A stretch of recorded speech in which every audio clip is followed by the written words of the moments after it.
I am now pleased to introduce Dr. Gabriela Perez Baez. Gabriela is an academic expert in Indigenous languages and language revitalization and serves as an associate professor of linguistics at the University of Oregon. She also works as the director of the Language Revitalization Lab and is the co-director of the National Breach of Life Archival Institute for Indigenous Languages. Gabriela served as curator of linguistics at the National Museum of Natural History, Smithsonian Institution, and in its Recovering Voices initiative. Most importantly, Gabriela cares a tremendous amount about how we can sustain diversity of languages. Bienvenida, Gabriela. Welcome, Gabriela, and thank you for joining us today. Gracias, thank you. Let me, it doesn't seem that I'm able to start my video, but that shouldn't, oh, here we go. Thank you. And let me, perhaps before I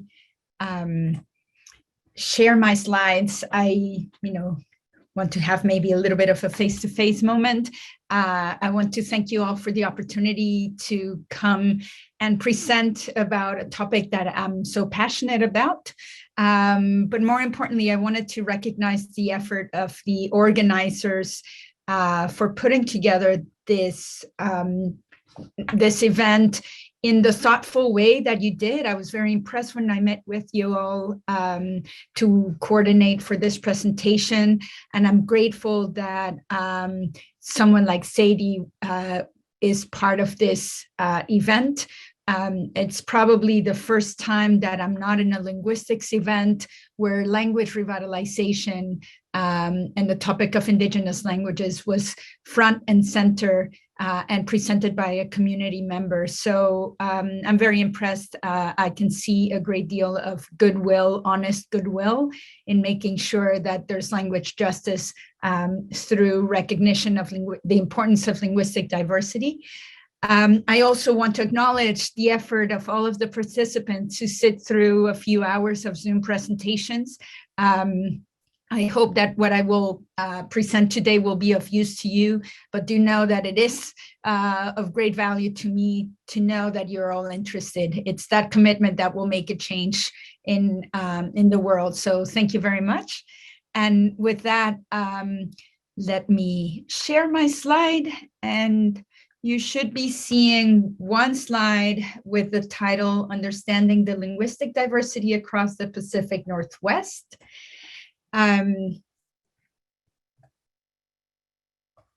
Let's see. Okay, and I too want to offer a land acknowledgement.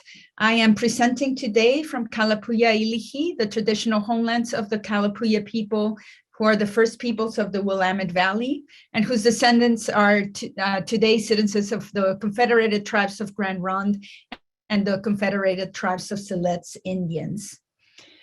I organized my talk around the 4 learning objectives that the organizers thought of in putting together this panel. And so I have them here. I will be going back and forth over these learning objectives throughout the talk. First, I want to be able to present to you some content that will foster appreciation for the diversity of languages present in the region. I will be drawing quite a bit from what is happening in Oregon, but most of that also applies to the state of Washington. I hope to offer content that will help you as you anticipate patient-centered needs that are tied to language and culture, as well as lived experience. And that will also help you in identifying risks of provider bias. I will do that quite explicitly throughout the presentation. And finally, I will try to wrap up in a way that will help you employ some of this content as you develop and improve your best practices for working with medical interpreters in clinical interactions. So let's get right to it.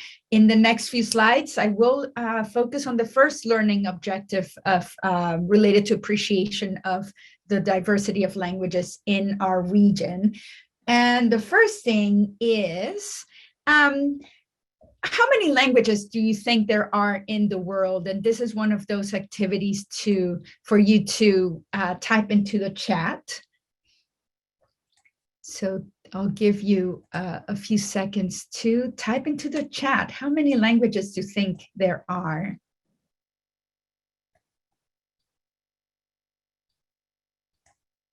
Too many to count. That's a very good answer, actually.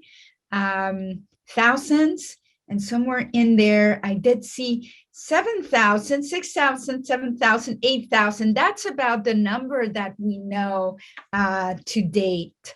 Indeed, it's really difficult to count languages, and linguists like myself can go on and on forever about the question of what constitutes a language, but I won't do that. I won't go into that topic.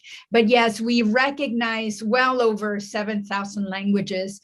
If you go to a resource like the Glottolog, which is a resource from which I took most of the maps that I'll be presenting to you today. I'm sorry, I'm getting an error message from Zoom. You all can hear me okay, right? Yes, we can. Okay, thank you. Yes, I'm sorry. So yes, so we recognize about over 7,000 languages in the world. And if you go to this resource, glottolog.org, you will see about over 8,000 languages recognized at this time in the history of humankind.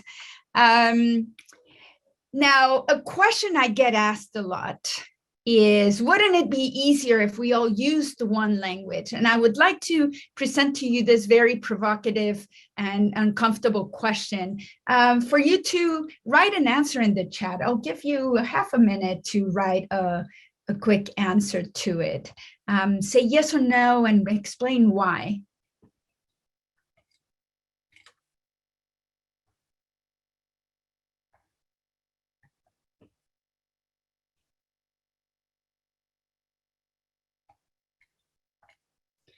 And I can see that that's a tougher question to answer, right?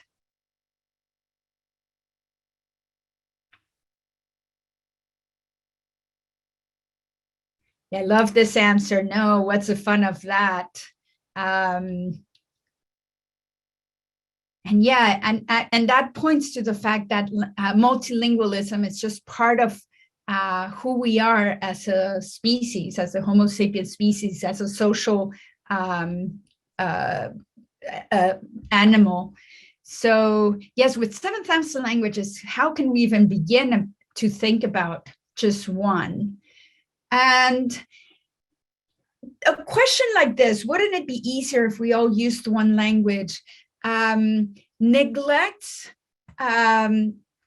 the history, the very ugly and uncomfortable history of one nation, one language ideologies that emerged in the late 1700s that somehow rapidly spread. So I will show you in the next few slides how we as a species have been multilingual since we know it.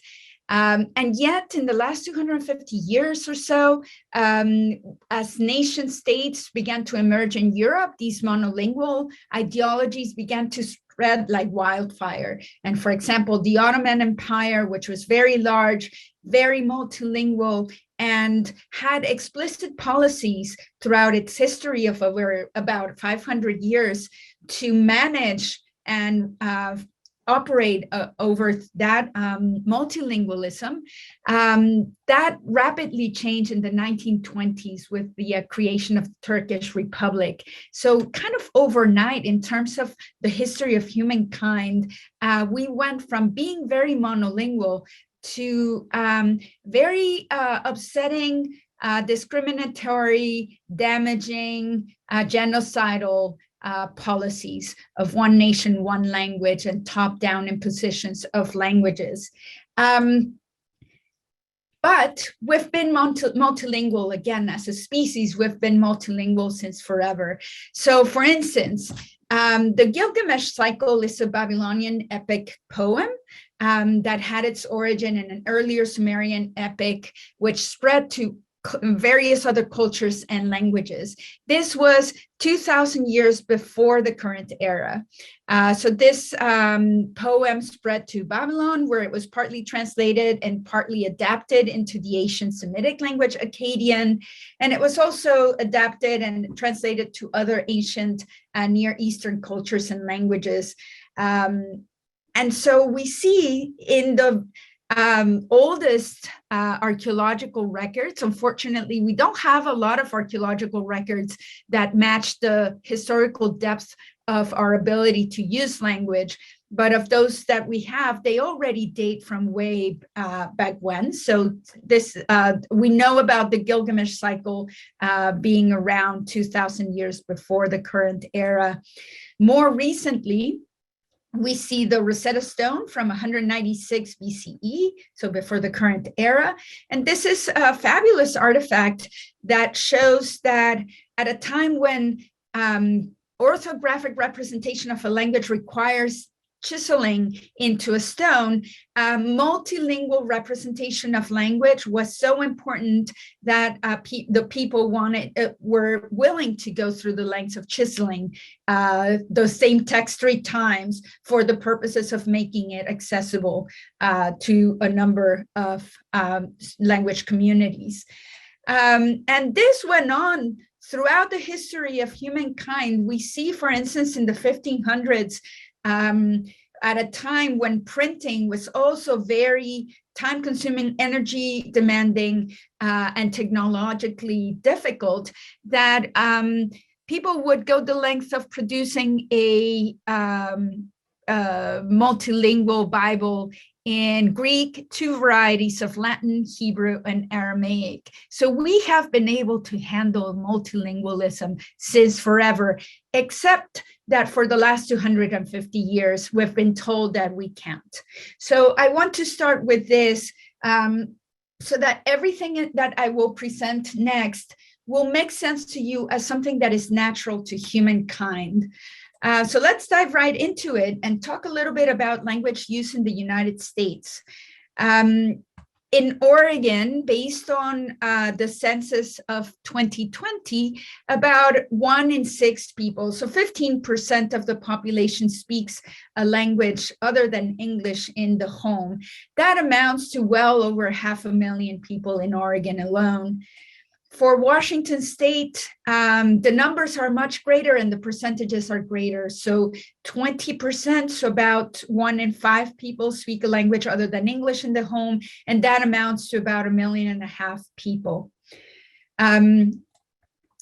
So with those numbers in mind, let's make sure that when any one of those individuals comes to seek healthcare, that you as a practitioner, as a provider, can anticipate their needs related to language and prevent a bias related to language that can affect interpreter use. This is just a reminder of where what the source is that I am using for some of the maps that I will be presenting to you, and a bit of a warning, not about uncomfortable images, but some of what I will show you might blow your mind, I hope in a very good way. So let's see what I'm talking about. So also coming from the US Census, you might have noticed some broad labels about what are those other languages or language groups that encompass the languages that some of those individuals who speak a language other than English at home might be using.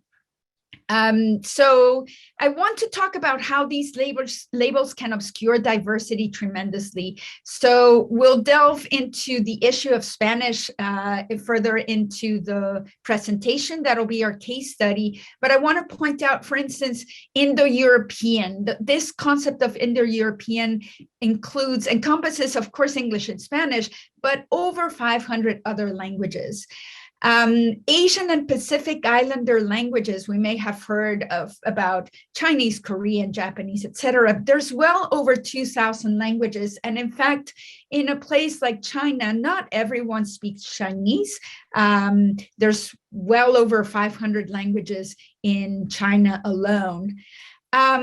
I am very bothered by the fact that down here on the left bottom corner of this green panel, that under all other languages, Native North American languages, that's where they are included. And yet these are the languages that are the original languages of the lands that we inhabit. And there is also, so I'll talk in a minute about Native North American languages. And I also want to talk about an important group of languages that is completely missing from this US Census report on languages. Can you write in the chat? Yeah, these are my arrows that I forgot about, but can you write in the chat what language or languages do you think are missing from that US Census list? Nonverbal languages, sign languages. Yes, that's where I was going, for sure. And all of the other answers are correct. There's very little in terms of talking about African languages. There's well over 2,000 languages. But I did want to spend a second on sign languages because there's well over 200 of them around the world, but there's a strong audism bias.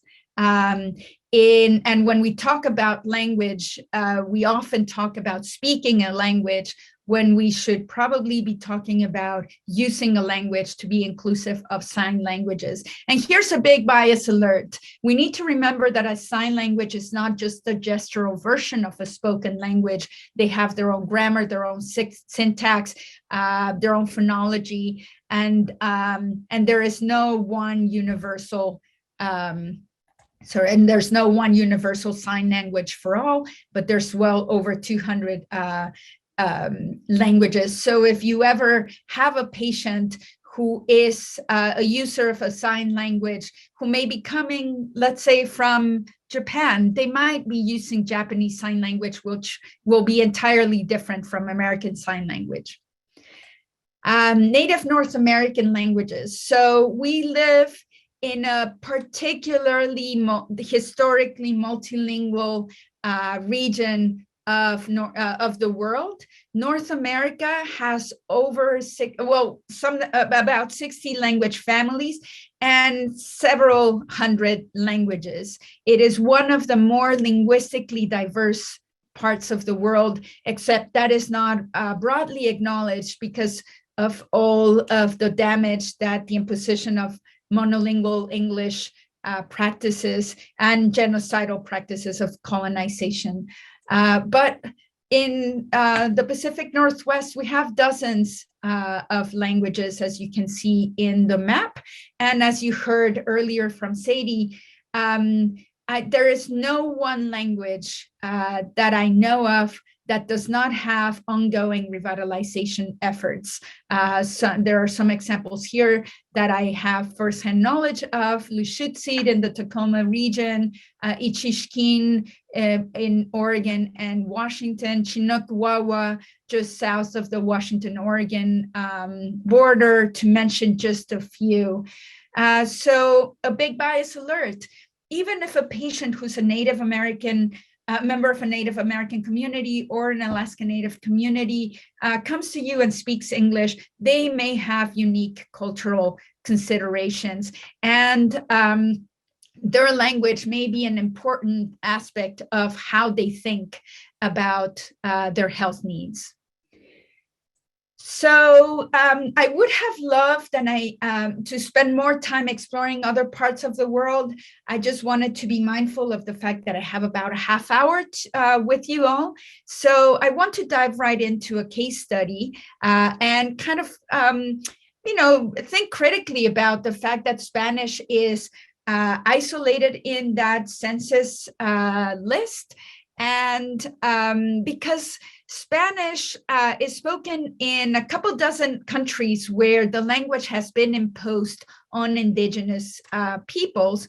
And that means that it hasn't been imposed in hundreds of language communities. There are in South America alone, there are over 700 languages from well over 100 different language families. So these are languages that are not related to each other, much less to Spanish.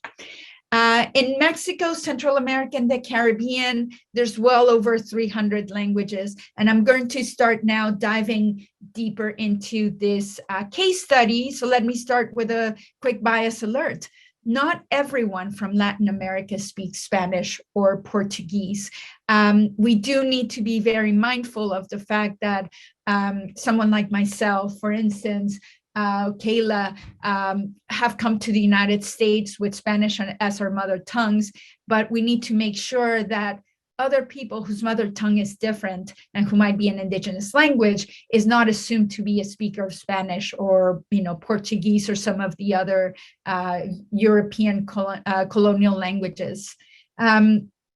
So I want to show you why this matters and what kind of complexity is obscured in that label of Spanish and the label of Latin American or Latinx or Hispanic patient.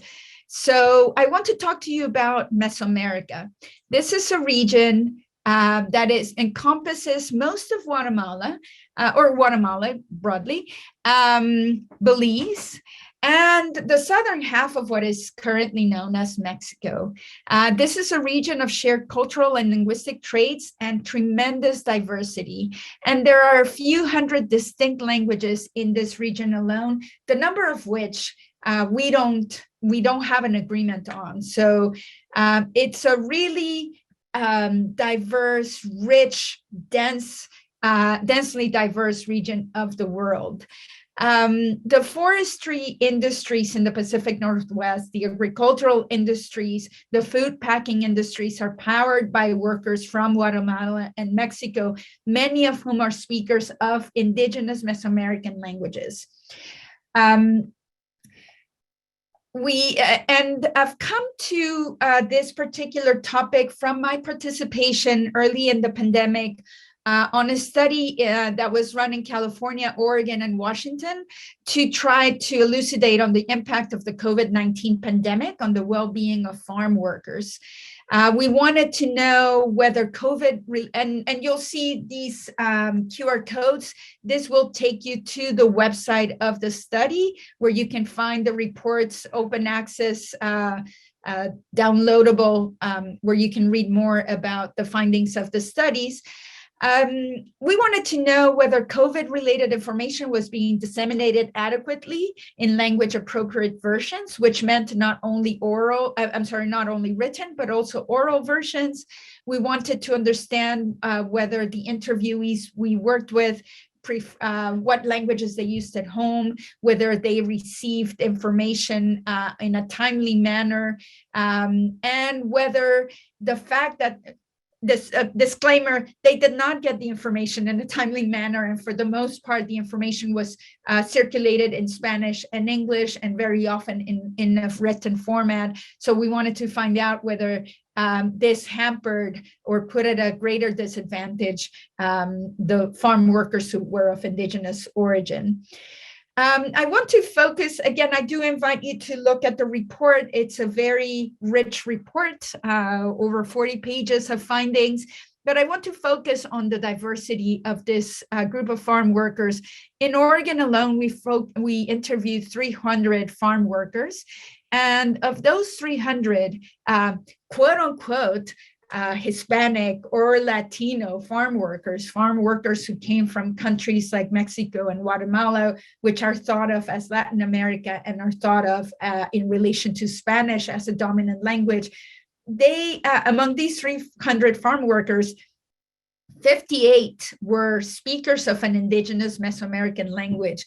And within those 58 individuals, we found 29 different Mesoamerican languages. 29 in this very small sample, relatively speaking. There are about 150,000 farm workers in the state of Oregon. We interviewed 300 and found this tremendous diversity. These are some of the languages that we found. We found Amuzgo from Guerrero, Chinantec, one Chinantec language, Huichol. We found 4 Mayan languages, 8 Mixtec languages, and I'll talk in depth about why I'm saying not just Mixtec, but 8 Mixtec languages, 7 Nahuatl languages. We found 1 Otomi language, 2 Purepecha, 1 Triqui, and 3 Zapotec languages. As I'm going to start diving further into this diversity, but first I want to ask a question.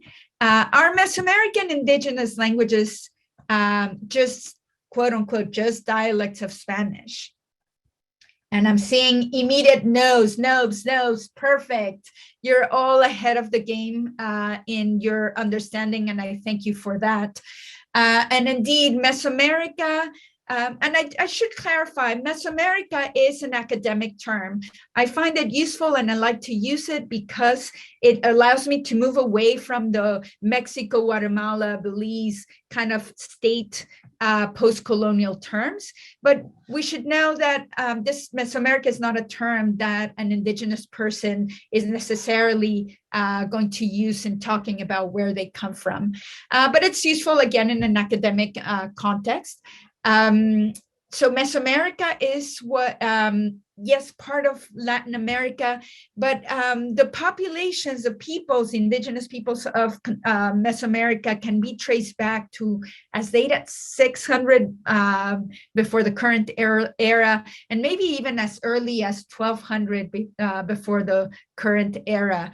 Mesoamerica is a region that innovated in writing systems. So there aren't a ton of writing systems around the world, but Mesoamerica had several writing systems going at least as early as 150 before the current era. And the languages, therefore, have been here for hundreds of years before any Spanish or any other European language was brought here in the 15th century. Here are some of the family languages, and I don't want to bore you with linguistic terminology. I just wanted you to know that there are 8 distinct language families. And as we dive into what is inside one of those, let me go back for a second and say that I'm going to focus on this one family, the Ottoman-Gaian language family, because it's really complex and rich, and because that's the one I know firsthand from working with Zapotec peoples. So this information that I'm going to present you next will, again, help you in anticipating patient needs related to language, identifying possible provided bias, and also help you build on your skills and better practices in the clinical setting. So another question for you all: are Mesoamerican languages, are they languages, or are they, quote unquote, just dialects? So now we're moving, we know that they are not related to Spanish. Are they languages? Are they dialects? And the reason why, thank you, tons of responses with languages.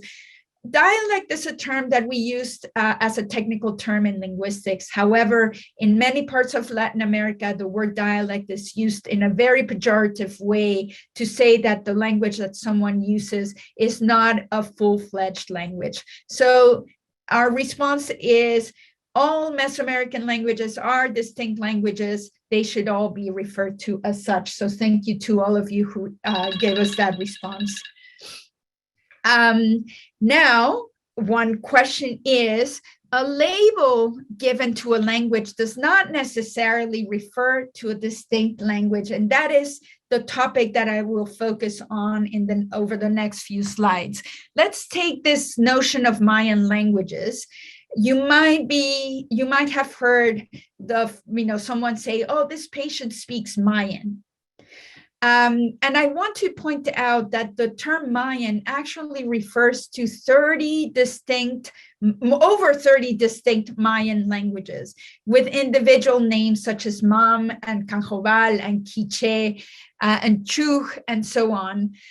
So it is very important to know if your patient speaks quote unquote Mayan, which Mayan language they speak. Look at this Huastec language at the top left corner of the map. Huastec is the northernmost Mayan language. It is significantly different from any other Mayan language. So a patient might say, yes, I speak Mayan. It is important to build trust with that patient and find out, well, what Mayan language is it, so that the interpreter who is brought in to serve that patient speaks the same Mayan language and not just a Mayan language. Even within the label of a language such as MOM, and many of us in Oregon and Washington are encountering nowadays speakers of MOM languages. There are 4 varieties of MOM. Some would say 4 MOM languages.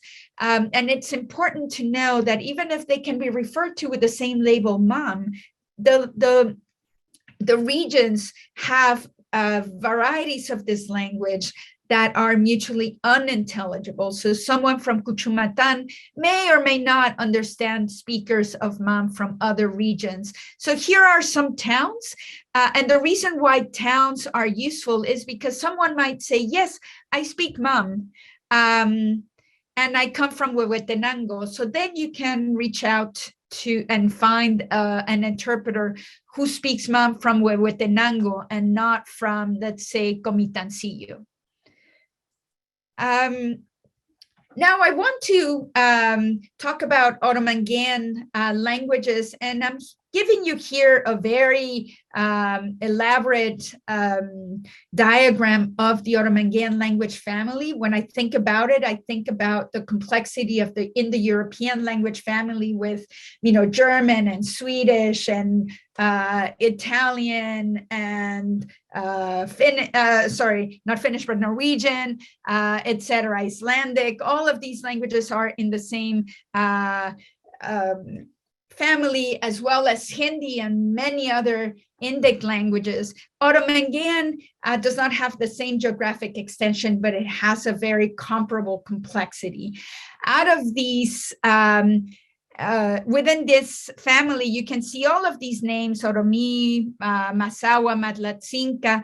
You might be familiar with the Mixtec label, the Zapotec label, for instance, but I want you to know that these are only nodes within this very vast language family. And this is where the mind-blowing might happen. So hold on to your hats. Let me walk you through the diversity within that node called Mixtec. There are well over 50 recognized Mixtec languages, and they have been thought of as constituting several regions of languages. So there's the northern Baja region of Mixtec languages, the northeastern Alta. You may have heard of Baja Mixtec or coastal Mixtec.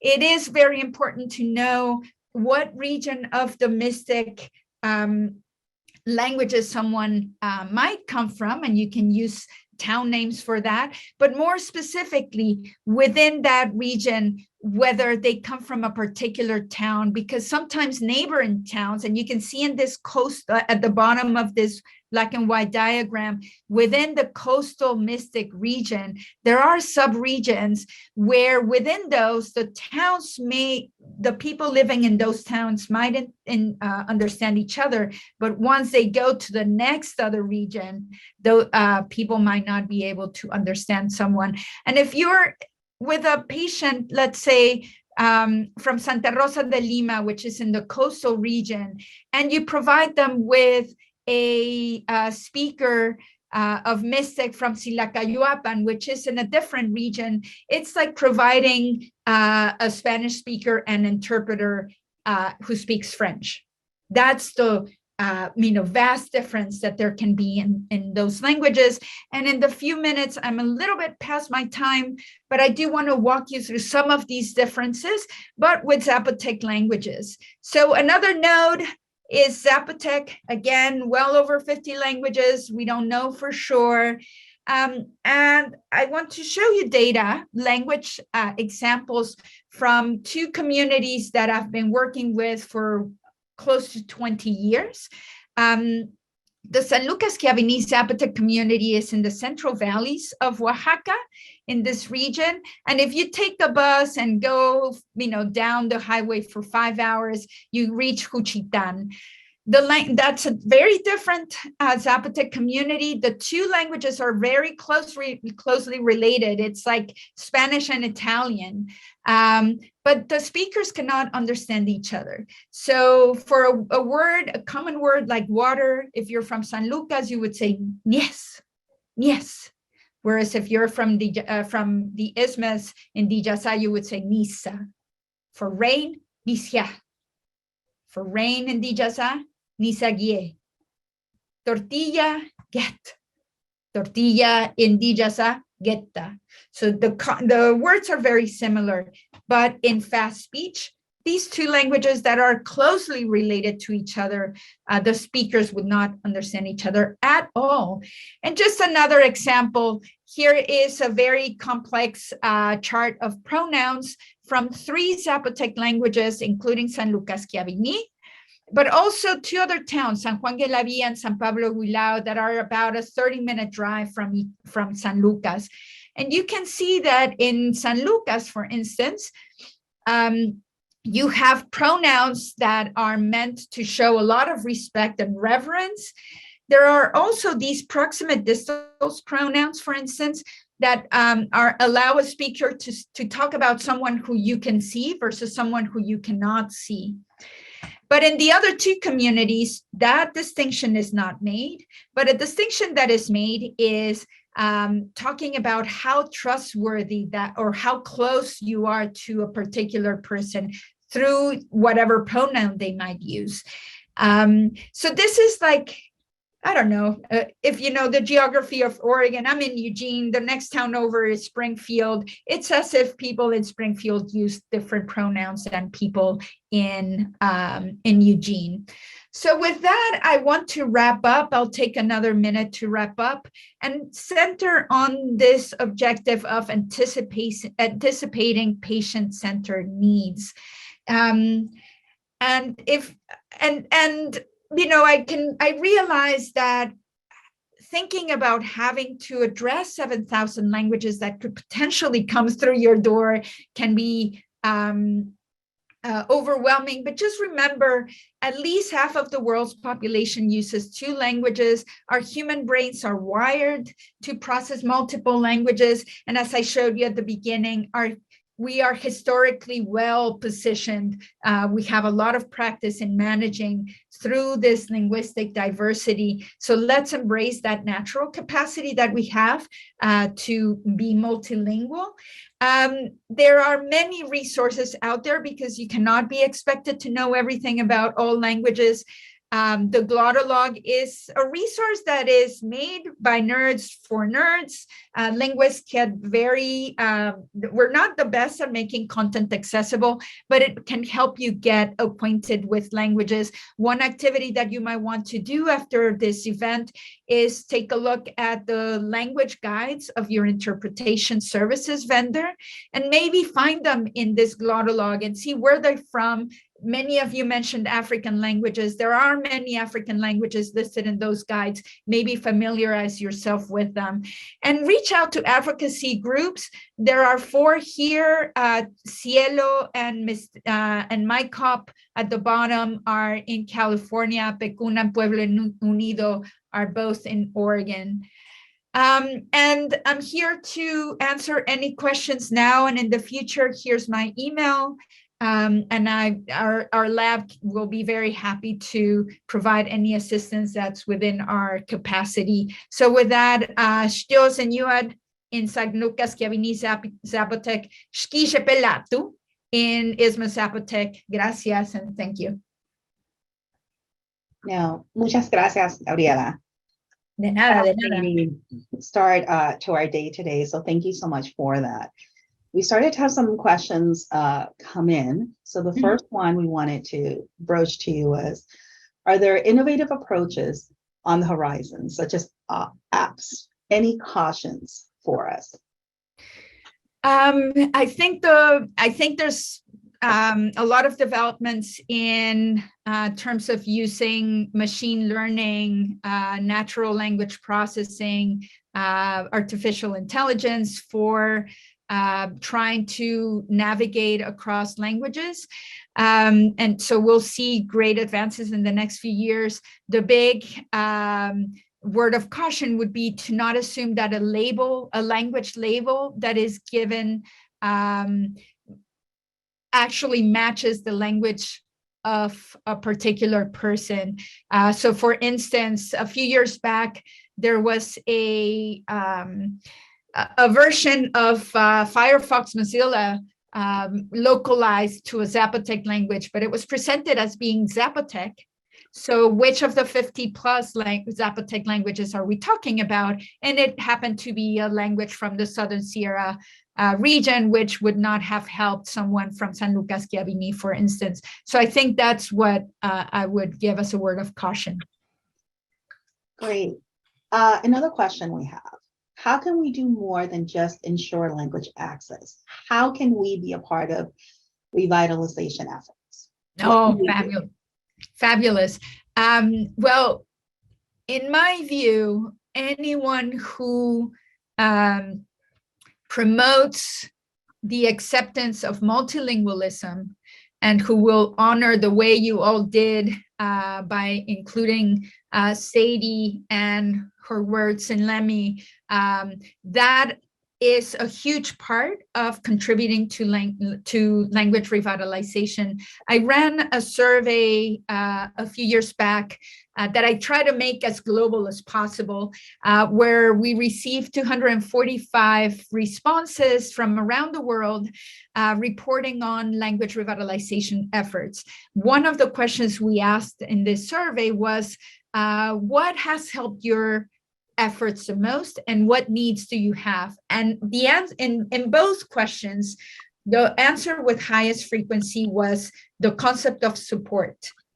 And within support, what the revitalization practitioners meant, or they included support not only from within the community or from the federal or state government, but support from the neighboring adjacent non-Indigenous communities. We might want to ask that question to Sadie as well, as she might have her own perspective, but looking at the perspective across these 245 responses, the support from the adjacent non-Indigenous communities was really critical. There can be other ways, and for instance, here in Oregon, there are programs at the Lane Community College or here at the University of Oregon to learn Indigenous languages. So provided the community, the language community is interested in sharing and building a language community with members from outside the community, those are great ways to engage. So building on that, one of the things that we're finding here in our local community is the diverse Mixtec population that we have. So one of the questions is, what do you think is a good strategy when we're working with this diverse population that has a language that's primarily oral, in terms of how are we going to get the public information out, and how do we help foster an environment where we can communicate and give them that equitable care? Sure. Yeah, I think that is a key question. And there's many of us concerned about the Mixtec populations, but also Zapotec populations as well, because it can be a little overwhelming to try to figure out exactly what language they speak. But I think once you have built trust with a person, I think just showing interest and in knowing where exactly they are from, it is very likely that a Mixtec speaker will be able to tell you, well, yeah, I'm from the Mixtec, the Alta region or the coastal region. But because of all that history of oppression and discrimination based on language, Indigenous peoples from Mexico, especially, are very reticent to disclose that they are actually speakers of an indigenous language. So again, and much less to reveal where they are from, their immediate reaction might be, well, I'm from a very small town that you probably don't know about. And that may be true, but engaging in a conversation where you share that that you understand that there's diversity, that you understand that the Mixtec languages spoken in one town versus another might be very different, and that for you to learn from your patient and understand that will allow for you to be able to find a better interpreter and to make the experience more informative for the patient. I will say that because of this concern that we are at this very early stages of two projects. One is to try to map out the actual languages that are spoken. So kind of growing from that work that we did for the COVID-19 farm worker study, and try to get information in a more large scale across the state of Oregon. At least that's where we're starting, to map out these communities so that we can say, oh, well, in Lane County, there are speakers of this one language and this other Mixtec language, that might facilitate some of these needs. And we're starting to work with the University of California, Santa Barbara, to try to produce an app or some similar type of resource that anyone like our public today can look at and use to navigate through these questions. So we're a little bit behind the curve, but we're trying to speed up and provide something that can be useful to people. And I think that's a great way to help wrap this section, and the fact of, the awareness you brought to it, awareness, acknowledging, even if you don't have all of the solutions, wrapping people in from a sense of love, and we see, yes, which is how we felt in our talk today with you. And we want to thank you so much. A lot to take on from a healthcare perspective of what we can do, because sometimes we feel hopeless, but you certainly gave us a lot of hope. So we're sending lots of good vibes and love to you as we transition to a 5-minute break. So we will be back around 1:05. Thank you all. Thank you, everyone, for your interest in this topic.